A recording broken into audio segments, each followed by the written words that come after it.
আজ আমি এখানে যাদের কারণে কথা বলছি সেই জুলাইয়ের মহান শহীদদের রুহের মাগফিরাত কামনা করছি। একই সাথে মহান মুক্তিযুদ্ধের শহীদদেরও গভীর শ্রদ্ধাভরে স্মরণ করছি। জুলাইয়ের রক্তক্ষয়ী সংগ্রামে এখনও বহু মানুষ আহত আছেন।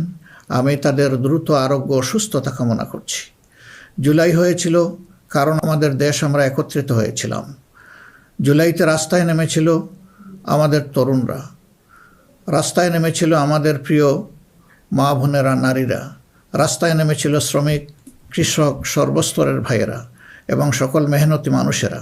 ফেসিবাদ বিরোধী বিভিন্ন রাজনৈতিক দলের নেতাকর্মীরাও তখন আমরা একাকার হয়েছিলাম। শিক্ষক ও প্রকৌশলী, ডাক্তারসহ বিভিন্ন শ্রেণী পেশার মানুষ তখন রাস্তায় নেমে এসেছিলেন। দেশপ্রেমিক সশস্ত্র বাহিনীর সদস্যরাও সে সময় অত্যন্ত প্রশংসনীয় এবং দায়িত্বপূর্ণ ভূমিকা পালন করেছেন। আমরা জুলাই আর চাই না। আমরা চাই এমন বাংলাদেশ যেখানে আর কোনো দিন জনগণকে রাস্তায় নামতে হবে না। আমাদের বুঝতে হবে জুলাই কেন হয়েছিল। জুলাই হয়েছিল একটা বৈষম্যহীন বাংলাদেশের জন্যে। জুলাই হয়েছিল একটা কালো রাজনৈতিক ধারার পরিবর্তনের জন্যে। যুগের পর যুগ ক্ষমতা কুক্ষিগত ছিল পরিবারতন্ত্রের হাতে, নির্দিষ্ট গোষ্ঠীর হাতে। সেখান থেকে মুক্তির জন্যে বিশেষ করে 2009 সাল থেকে জাতির উপর এমন এক শাসক গোষ্ঠী চেপে বসে যারা মানবাধিকার, ভোটাধিকার সহ সকল গণতান্ত্রিক অধিকার কেড়ে নেয় এবং গণতান্ত্রিক প্রতিষ্ঠানগুলোকে ধ্বংস করে ফেলে। গুম, বিচার বহির্ভূত হত্যা, আয়নাগর প্রতিষ্ঠার মাধ্যমে জনগণের উপর নিপীড়ন চালায়। 2014, 18 ও 24-এর পরপর 3টি জাতীয় নির্বাচনের নামে তামাশার মাধ্যমে আমাদের ভোটের অধিকার হরণ করা হয়। এইসব নিপীড়ন এবং অধিকার ফিরে পাওয়ার জন্যই এসেছিল রক্তাক্ত জুলাই। আমাদের তরুণরা এখন একটা নতুন দেশ দেখতে চায়, যে দেশকে তারা গর্ব করে বলতে পারবে নতুন বাংলাদেশ, এটি আমার দেশ 2.0। এক কথায় যদি বলি, দেশের মানুষ পরিবর্তন চায়, কিন্তু একটি মহল পরিবর্তনের বিরোধী। কারণ পরিবর্তন হলেই তাদের অপকর্মের পথ বন্ধ হবে, মানুষের অধিকার কেড়ে নেওয়ার সুযোগ থাকবে না। এই সংস্কৃতি বদলানোর সাহস সবার থাকে না। ক্ষমতাবানদের বিরুদ্ধে রুখে দাঁড়ানোর হিম্মত সবার হয় না। এই হিম্মত দেখিয়েছে আবরার ফাহাদ, আবু সাইদ মুগ্ধ, উসমান হাদি এবং তাদের সহযোদ্ধারা। তাদের রক্তের শপথ নিয়ে নতুন প্রজন্মের লক্ষ লক্ষ সাহসী সন্তান আজ এই পরিবর্তনের জন্য প্রস্তুত। এই দেশ আমাদের সময়ের এই সাহসী সন্তানদের হাতেই তুলে দিতে চাই। কারণ বাংলাদেশের ভবিষ্যৎ এই তরুণরাই রচনা করবে। এই তরুণরা পরিশ্রমী, তরুণরা সাহসী, তারা মেধাবী। এই তরুণরাই পরিবর্তনকে ভালোবাসে। তরুণরা নতুনকে আলিঙ্গন করে, সত্য বলতে দ্বিধাবোধ করে না, প্রযুক্তি বুঝে এবং সামনে এগিয়ে নিয়ে যেতে জানে। তারাই পারবে নতুন বাংলাদেশ গড়ে দিতে। আমরা তোমাদের হাত ধরতে চাই। জুলাইয়ের মতো কাঁধে কাঁধ মিলিয়ে দেশ গড়ার কাজে সঙ্গী হতে চাই। প্রচলিত ধারা বদলাতে চাই। দেশটা বিভেদ এবং বিভাজনের রাজনীতি থেকে মুক্ত করতে চাই। মানুষের জীবনে শান্তি ফিরে আসুক, এটি আমাদের প্রয়াস, এই আমাদের চাওয়া। সবাইকে নিয়ে ঐক্যের বাংলাদেশ গড়তে চাই। এমন বাংলাদেশ যেখানে কেবল পারিবারিক পরিচয়ে কেউ দেশের চালকের আসনে বসতে পারবে না। এমন বাংলাদেশ যেখানে রাষ্ট্র হবে সবার, সরকার হবে জনগণের। প্রিয় দেশবাসী, জনগণ চায় একটু নিরাপত্তা, সুশাসন আর ইনসাফ। তাই আগামীর বাংলাদেশকে এসব অঙ্গীকার এবং মূল্যবোধের আলোকে সাজাতে চাই। রাষ্ট্রের মৌলিক কিছু সংস্কারের লক্ষ্যে জুলাই বিপ্লব পরবর্তী সরকার কিছু পদক্ষেপ গ্রহণ করেছিল, কিন্তু তা সম্পূর্ণ বাস্তবায়িত হয়নি। এই বাস্তবায়ন সম্ভব হবে আগামীতে যে গণভোট, সেই গণভোটে আমরা যদি আমাদের মূল্যবান ভোট দিয়ে হা বলি, তাহলে সংস্কার প্রক্রিয়া তার পূর্ণতা পাবে ইনশাআল্লাহ। আমরা এই জন্যেই জনগণকে বলবো যে গণভোটে হা বলুন এবং সংস্কারতে আলিঙ্গন করুন। আমাদের সন্তানদের স্বপ্ন পূরণে আপনিও গুরুত্বপূর্ণ অংশীদার হন। নতুন বাংলাদেশের আকাঙ্ক্ষার আলোকে আমাদের পরিকল্পনা, কর্মসূচি, অঙ্গীকার আপনাদের নিকট স্পষ্ট করার চেষ্টা করেছি। বাংলাদেশে আমরাই প্রথম পলিসি সামিটের মাধ্যমে রাষ্ট্র পরিচালনার নীতি কৌশল জনগণের সামনে তুলে ধরেছি। আমাদের নির্বাচনী ইশতেহারে এর প্রতিফলন রয়েছে। এই প্রক্রিয়ায় অনেকেই আমাদেরকে সহযোগিতা করেছেন, তাদের প্রতি আমরা কৃতজ্ঞ। এছাড়াও আমরা সমাজের বিভিন্ন শ্রেণী পেশার মানুষের সাথে কথা বলেছি, বসেছি এবং তাদের মূল্যবান মতামত, পরামর্শ আমরা গ্রহণ করেছি। আমরা সুযোগ পেলে, মহান আল্লাহর ইচ্ছায়, জনগণের ভালোবাসায় সরকার গঠন করলে প্রথম দিনে ফজরের নামাজ পড়েই আমরা আমাদের পরিকল্পনা বাস্তবায়ন শুরু করব ইনশাআল্লাহ। প্রিয় দেশবাসী, আমাদের শাসক শ্রেণী সরকারি পদে নির্বাচিত হওয়ার পর নিজেদেরকে দেশের মালিক গণ্য করেছে। ফলে রাষ্ট্রীয় সম্পদ, পদ, পদবি, নীতি, প্রতিষ্ঠান সব কিছু ব্যক্তিগত ও দলীয় স্বার্থ হাসিলের উপায় হিসাবে অন্যায়ভাবে ব্যবহার করা হয়েছে। এর ফলে চুরি ও দুর্নীতি, স্বজনপ্রীতির মাধ্যমে প্রতারিত করে জনগণের সম্পদ লুণ্ঠন করা হয়েছে।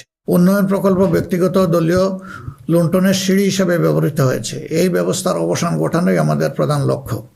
আলহামদুলিল্লাহ, অতীতে জামাতে ইসলামী থেকে যারা জনপ্রতিনিধি হিসাবে সংসদ, সরকার ও স্থানীয় সরকারের দায়িত্ব পালন করেছেন তারা কেউই দুর্নীতির দায়ে অভিযুক্ত হননি। তারা দক্ষতার সাথে দায়িত্ব পালন করেছেন। আপনারা দেশের মানুষ তারই সাক্ষী। প্রিয় দেশবাসী, আগামী জাতীয় সংসদ নির্বাচন জাতিকে একটি নূতন স্বপ্নের দিকে নিয়ে যাওয়ার এক মহা সুযোগ হিসাবে এসেছে। যেসব সমস্যা আমরা বিগত দিনে সমাধান করতে পারিনি, যে লুটেরা গোষ্ঠীকে আমরা নিয়ন্ত্রণ করতে পারিনি, সেসব সমস্যার সমাধান এবং লুটেরা গোষ্ঠীর নিয়ন্ত্রণের সুযোগ হচ্ছে আগামী নির্বাচন। তাই জনগণকে ঠিক করতে হবে আমরা আমাদের নিজেদের জন্যে, আমাদের তরুণ প্রজন্মের জন্যে, আমাদের নারীদের জন্যে, বয়স্ক মানুষের জন্যে, প্রান্তিক জনপদের জন্যে, শ্রমিকের জন্যে, উদ্যোক্তাদের জন্যে কোন বাংলাদেশ চাই। আমাদেরকে প্রশ্ন করতে হবে, আমরা কি সমাজে শৃঙ্খলা প্রতিষ্ঠা করতে চাই? আমরা কি নিয়মনীতি শান্তির রাষ্ট্র প্রতিষ্ঠা করতে চাই? আমরা কি উন্নত দেশ হতে চাই? আমরা কি শোষণ, জুলুম, দুর্নীতি, চাঁদাবাজ মুক্ত রাষ্ট্র চাই? আমাদেরকে ভাবতে হবে, আমরা কি রাষ্ট্রীয় প্রতিষ্ঠানকে জবাবদিহিতার আওতায় আনতে চাই? যোগ্যতা ও সততাকে সরকারি পদের জন্য মৌলিক শর্ত করতে চাই? আমরা কি আমাদের জাতীয় সক্ষমতা ও সৃজনশীলতা বৃদ্ধি করতে চাই? এসব বিষয়ে যদি আমরা ইতিবাচক পরিবর্তন দেখতে চাই তাহলে আমাদেরকে আগামী নির্বাচন নিয়ে নৈতিকভাবে ভাবতে হবে। রাজনৈতিকতার ফুলঝুরির বাইরে এসে বাস্তবতার আলোকে সৎ ও দক্ষ নিষ্ঠাবান নেতৃত্ব প্রতিষ্ঠা করতে হবে। প্রিয় ভাই ও বোনেরা, আমরা আমাদের নির্বাচনী ইশতেহারে বলেছি যে আমাদের স্বপ্নের বাংলাদেশ তৈরির জন্য 5টি বিষয়ে হা এবং 5টি বিষয়ে না বলতে হবে। সততা, ঐক্য, ইনসাফ, দক্ষতা ও কর্মসংস্থানকে আমরা হা বলতে বলেছি, কারণ এসব মৌলিক শর্ত ছাড়া বৈষম্যহীন, উন্নত, নৈতিক, মানসম্পন্ন বাংলাদেশ প্রতিষ্ঠা সম্ভব নয়। পাশাপাশি দুর্নীতি, ফ্যাসিবাদ, আধিপত্যবাদ, বেকারত্ব, চাঁদাবাজিকে স্পষ্ট না করতে বলেছি। প্রিয় দেশবাসী, বাংলাদেশ আয়তনে ছোট্ট কিন্তু জনসংখ্যার দিক থেকে একটি বড় দেশ। এই জনসংখ্যাকে অনেকে সমস্যা হিসেবে বিবেচনা করলেও আমরা মনে করি এটি আল্লাহর নিয়ামত এবং এক বড় সম্পদ। তাই আমাদের জনসংখ্যাকে জনশক্তিতে রূপান্তর করতে হলে নীতি এবং নৈতিকতা ভিত্তিক রাজনীতির বিকল্প নেই। সমাজে নীতি, নৈতিকতা, শৃঙ্খলা, জবাবদিহিতা প্রতিষ্ঠা করা ছাড়া কোনো জাতি এগোতে পারেনি, আমাদের পক্ষে অসম্ভব না। যে সমাজে নারীর মর্যাদা রক্ষা করতে পারে না সেই সমাজ কখনো সমৃদ্ধ হতে পারে না। আমরা ক্ষমতায় এলে নারীরা কেবল ঘরের ভেতরে নয়, সমাজের মূলধারার নেতৃত্বে থাকবেন সগৌরবে। কর্পোরেট জগৎ থেকে রাজনীতি সবখানে তাদের মেধার মূল্যায়ন হবে কোনো বৈষম্য ছাড়াই। আমরা এমন এক দেশ গড়ার প্রতিশ্রুতি দিচ্ছি যেখানে কোনো মা, বোনকে, মেয়েকে নিরাপত্তাহীনতায় ভুগতে হবে না। আপনাদের অধিকার রক্ষার লড়াইয়ে আমাদের সঙ্গী হন। একটি উন্নত ও আধুনিক দেশ গড়ার কারিগর হিসাবে আমাদের নির্বাচিত করুন। প্রিয় দেশবাসী, আমরা মনে করি সমাজে ন্যায় বিচার ও ইনসাফ প্রতিষ্ঠা করতে হলে সকলকে মর্যাদা দিতে হবে এবং সকলের মানবাধিকার সুরক্ষা করতে হবে। সকল পরিচয় নির্বিশেষে আমরা অঙ্গীকার ব্যক্ত করছি যে একটি মানবিক উন্নত দেশ গড়ার জন্য দলমত নির্বিশেষে সকলের মান, ইজ্জত, অধিকারের সুরক্ষা দিব ইনশাআল্লাহ। এই বাংলাদেশ মুসলমান, হিন্দু, বৌদ্ধ, খ্রিস্টান সবার। কেউ ভয়ের সংস্কৃতির মধ্যে বাস করবে না। যদি কেউ ধর্মীয় পরিচয়ের ভিত্তিতে আঘাত করার চেষ্টা করে আমরা অতীতের মতো ভবিষ্যতেও তা প্রতিরোধ করব। প্রিয় দেশবাসী, আমাদের প্রত্যাশার বাংলাদেশ গড়তে হলে 3টি জায়গায় আমাদেরকে বিশেষ গুরুত্ব দিতে হবে। একটি হচ্ছে শিক্ষায় সংস্কার।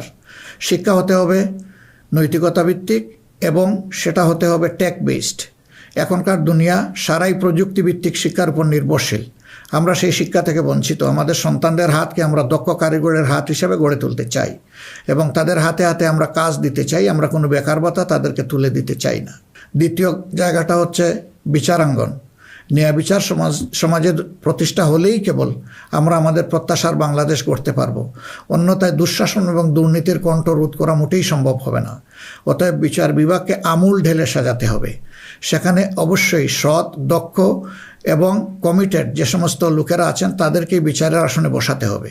তৃতীয় জায়গাটা হচ্ছে আমাদের অর্থনীতি। এই ভঙ্গুর অর্থনীতি নিয়ে দেশকে আগানো সম্ভব নয়। সুতরাং অর্থনীতিতে ব্যাপক সংস্কার সাধন করতে হবে। বিশেষ করে ব্যাংকিং সেক্টর এবং অপ্রাতিষ্ঠানিক যে সমস্ত খাত রয়েছে, সেই জায়গাগুলোতেও আমাদেরকে প্রাতিষ্ঠানিক ও অপ্রাতিষ্ঠানিক খাতে আমাদেরকে হাত দিতে হবে। আমাদের ব্যবসাকে করতে হবে বিনিয়োগ বান্ধব। বিনিয়োগ বান্ধব হলেই দেশে কর্মসংস্থান তৈরি হবে এবং আমাদের বেকারত্ব দূর হবে। এই তিনটা জায়গায় আমাদের গুরুত্ব দেওয়া ছাড়া কোনো উপায় নেই। আমরা আশা করব দেশবাসী আমাদেরকে তাদের মূল্যবান ভোটের আমানত সমঝে দিয়ে আমাদের দেশকে প্রত্যাশার আলোকে গড়ে তোলার ক্ষেত্রে আমাদেরকে সহযোগিতা করবেন। সম্মানিত উলামায়ে কেরাম, একাধিক ধর্মের এ দেশ মুসলমানগণ সংখ্যাগরিষ্ঠ। তাই মুসলমান হিসাবে এটি আমাদের দায়িত্ব যে সমাজে ন্যায় বিচার ইনসাফ প্রতিষ্ঠা করা এবং সকলকে সুরক্ষা দেওয়া। এগুলো ইসলামের শাশ্বত আদর্শ। সকল মানুষের মৌলিক অধিকার নিশ্চিত করা আমাদের কর্তব্য। আল্লাহ তাআলা স্পষ্টত বলেছেন, ইন্নাল্লাহা ইয়া'মুরুকুম বিল আদলি ওয়াল ইহসান ওয়া ইতা'i যিল কুরবা ওয়া ইয়ানহা আনিল ফাহশাই ওয়াল মুনকারি ওয়াল বাগ। আমাদেরকে স্পষ্টভাবে আল্লাহ এই নির্দেশ দিয়েছেন। এ দায়িত্ব আমরা সকলে মিলেই পালন করব। তাবলিগি জামাত সহ ধর্মীয় মহলের ভাইদের প্রতি আমাদের আহ্বান, আপনারা দিনের জন্য যে মেহনত করছেন, দেশ গড়ার কাজেও আপনারা আমাদের সাথে গুরুত্বপূর্ণ ভূমিকা রাখবেন বলেও আমরা গভীরভাবে বিশ্বাস করি। আমরা অঙ্গীকার করছি ভবিষ্যতে কেউ আপনাদেরকে অন্যায়ভাবে বিভিন্ন বিশেষণের ট্যাগ দিয়ে নির্যাতন করার সুযোগ পাবে না। বিচার বহির্ভূতভাবে আপনাদেরকে আর হত্যা করার দুঃসাহস কেউ দেখাবে না। আমরা জানি অতীতে আপনাদের কোনো মানবাধিকার ছিল না। এ অবস্থার পরিবর্তন ঘটানো হবে নতুন বাংলাদেশের অন্যতম প্রধান লক্ষ্য। জাতীয় নীতি পদ্ধতিতে আপনাদের আনুষ্ঠানিক অবদান ও ভূমিকাকে জোরদার করা হবে। আন্তর্জাতিক মহল যারা আমাদের পরীক্ষিত পরিচিত বন্ধু, তাদের সাথে আমাদের সম্পর্ক হবে সমমর্যাদা এবং সমতার ভিত্তিতে। আমরা অন্যের ভৌগোলিক অখণ্ডতাকে সম্মান করি এবং শ্রদ্ধা করি, তেমনি সকল দেশের সাথে বন্ধুত্ব প্রতিষ্ঠাকে অগ্রাধিকার দেব। তবে আমাদের জাতীয় স্বার্থ মর্যাদা, জাতীয় উন্নয়ন, অগ্রাধিকার আন্তর্জাতিক সম্পর্ক নির্মাণে প্রধান ভূমিকা রাখবে। বৈশ্বিক উন্নয়ন চ্যালেঞ্জ সমূহ, বিশেষত জলবায়ু পরিবর্তন নিরসনে আমরা সাধ্যমতো ব্যবস্থা গ্রহণ করব এবং তা হবে স্বচ্ছতার ভিত্তিতে পরিচালিত। নিপীড়নের শিকার হয়ে আশ্রয় নেওয়া রোহিঙ্গা জনগোষ্ঠীকে তাদের নিজ দেশে নিরাপদ এবং সম্মানজনক প্রত্যাবর্তনের জন্য সব ধরনের কূটনৈতিক তৎপরতা জোরদার করা হবে ইনশাআল্লাহ। প্রবাসী ভাই ও বোনেরা, জন্মভূমি থেকে 1000 মাইল দূরে অবস্থান করেও জুলাইয়ের অভ্যুত্থানে আপনারা গুরুত্বপূর্ণ ভূমিকা রেখেছেন। জেল জুলুমের শিকার হয়েছেন, ত্যাগ স্বীকার করেছেন। ইতিমধ্যে আপনারা আপনাদের ভোটাধিকার প্রয়োগ করে নতুন বাংলাদেশে নিজেদের অধিকার প্রতিষ্ঠার পথে ইতিহাস রচনা করেছেন। আমি এতে আনন্দিত। আগামী দিনে দেশ গড়ার এই অভিযাত্রায় আপনাদের সক্রিয় অংশগ্রহণ ছাড়া আমাদের নতুন বাংলাদেশের স্বপ্ন অপূর্ণই থেকে যাবে। আমরা চাই প্রবাসীদের অধিকার এবং মর্যাদা রাষ্ট্রীয়ভাবে নিশ্চিত করতে। সে লক্ষ্যেই প্রবাসীদের জন্য ভলান্টিয়ার প্রতিনিধি নির্বাচন করা হবে, যারা প্রবাসীদের বিভিন্ন সুযোগ সুবিধা, সেবা এবং সমস্যার বিষয়ে দূতাবাস বা হাইকমিশনের সাথে সরাসরি সমন্বয় করে প্রবাসীদের স্বার্থে উপদেষ্টা ও প্রতিনিধি হিসাবে কাজ করবে। তাছাড়াও বাংলাদেশের বাইরে যেখানে যেখানে সমস্যা রয়েছে, যেমন ইংল্যান্ডে ম্যানচেস্টার ফ্লাইট বন্ধ করে রাখা হয়েছে, আমরা কথা দিচ্ছি আর কোনো ফ্লাইট বন্ধ হবে না, বরঞ্চ পূর্বের চালু ফ্লাইটগুলো আমরা আবার ফিরিয়ে নিয়ে আসব।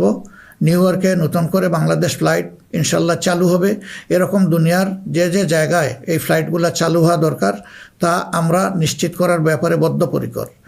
দেশ আর পিছনের দিকে যাবে না, দেশ এগিয়ে যাবে সামনের দিকে ইনশাআল্লাহ।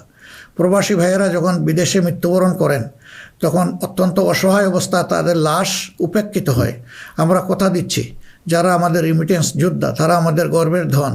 কেউ যদি আল্লাহর ইচ্ছায় বিদেশে ইন্তেকাল করেন, আমরা অত্যন্ত সম্মানের সাথে আমাদের কাঁধে করে তাদের লাশ দেশে বয়ে নিয়ে আসবো ইনশাআল্লাহ। আমাদের প্রবাসীরাও জাতীয় সংসদে আনুপাতিক হারে ইনশাআল্লাহ তাদের প্রতিনিধিত্ব আমরা নিশ্চিত করার পক্ষে। প্রবাসীদের সঙ্গত সমস্ত বিষয়গুলো আমরা গুরুত্বের সাথে বিবেচনায় নিয়ে দেশে যাতে কোনোভাবে তারা নিপীড়নের শিকার না হন তা আমরা নিশ্চিত করব ইনশাআল্লাহ। প্রিয় দেশবাসী, নির্বাচনী প্রচারণা শুরু হওয়ার পর থেকে দেশের বিভিন্ন প্রান্তে আমরা গিয়েছি। আপনারা আমাদের সভা সমাবেশে যোগ দিয়েছেন, আমাদের কথা শুনেছেন। আপনাদের ভালোবাসা, অংশগ্রহণ ও সহযোগিতায় আমরা অভিভূত, আমরা মুগ্ধ। আমরা আপনাদের প্রতি চিরকৃতজ্ঞ। আমাদের নির্বাচনী প্রচারণা বা অন্যান্য কার্যক্রমে কেউ কষ্ট পেয়ে থাকলে আপনাদের কাছে আমরা ক্ষমা প্রার্থী। আগামী নির্বাচন সুষ্ঠুভাবে আয়োজন করা সকল রাজনৈতিক দলের নৈতিক দায়িত্ব। তাই আমাদের আহ্বান হবে নির্বাচনী আচার আচরণ বিধিগুলোকে সম্মান জানানো এবং প্রতিদ্বন্দ্বী রাজনৈতিক দলের বৈধ অধিকারকে সম্মান করা।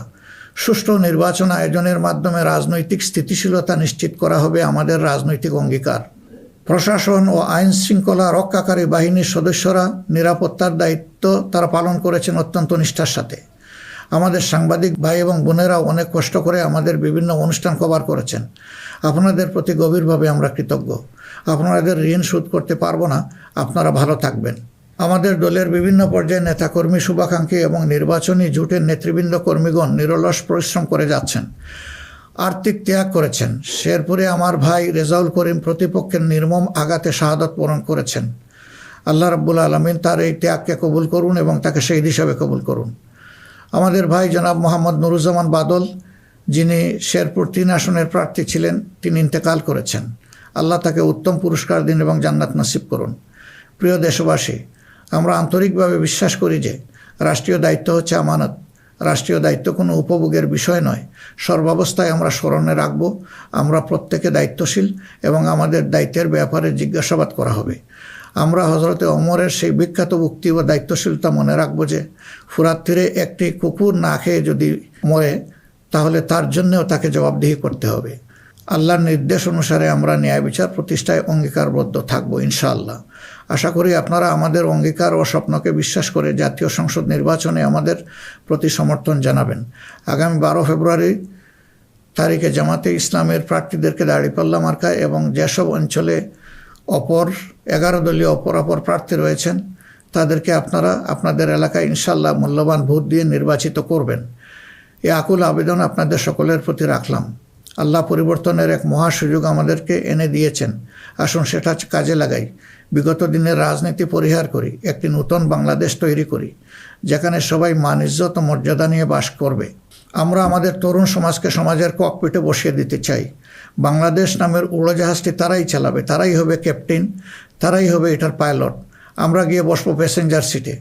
হে তরুণরা, তোমরা তৈরি হয়ে যাও। এই দেশ তোমাদের জন্যে, এই দেশ তোমাদের হাতেই তুলে দিতে চাই এবং এই দেশ তোমাদের হাতেই মানাবে, এই দেশ তোমাদের হাতেই গড়ে উঠবে। এটি আমাদের একান্ত প্রত্যাশা। বাংলাদেশ জামাতে ইসলামী নিরলসভাবে এই দেশকে গড়ে তোলার জন্য এবং দেশে বিদ্যমান সংকট নিরসনের জন্য সবসময় কাজ করে এসেছে। তা আপনারা সকলেই সাক্ষী। এমনকি আমাদের কষ্টের দিনগুলোতেও আমরা থেমে থাকিনি। আমরা জনগণের সুখ দুঃখ, ব্যথা বেদনার সমান অংশীদার ছিলাম। যেখানেই জনগণ কোনো দুঃখে কষ্টে পড়েছে সেখানেই আমরা গিয়ে তাদের সামনে হাজির হওয়ার চেষ্টা করেছি। আপনারা তখন আমাদেরকে বলতেন, এত কষ্ট বুকে চেপে আপনারা এসেছেন আমাদের কাছে, এ এক আশ্চর্য জিনিস।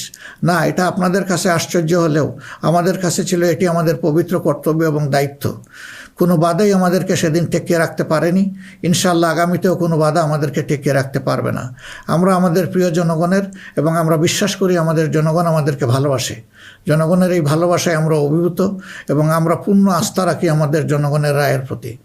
আপনাদের সকলকে আজকের এই পর্যায়ে এসে আরেকবার আমি আহ্বান জানাবো, আসুন একটু নতুন বাংলাদেশ, তরুণদের প্রত্যাশার বাংলাদেশ, জিএনজির জন্য আগামী বাংলাদেশ, আমাদের নারী সমাজের জন্য একটা নিরাপদ এবং সম্মানের বাংলাদেশ গড়ে তোলার জন্যে আমরা সবাই আগামী 12 তারিখ দাঁড়িপাল্লা এবং জোটের অপরাপর মার্কা যেখানে যেটা আছে তাতে ভোট দিয়ে 11 দলীয় প্রার্থীদেরকে নির্বাচন করি। তাহলে ইনশাআল্লাহ প্রত্যাশার একটি দেশ আমরা খুঁজে পাবো, একটু নতুন বাংলাদেশ পাবো। আমরা বিশ্বাস করি জনগণ পরিবর্তন চায়, সেই পরিবর্তন জন্যই আমাদের এই আহ্বান। এই পরিবর্তন আমাদের হাতেই ইনশাআল্লাহ মানাবে, অন্য কারো হাতে নয়। দৃশ্য তো এটা আপনারা বুঝতেই পারছেন। আল্লাহ হাফিজ। বাংলাদেশ জিন্দাবাদ।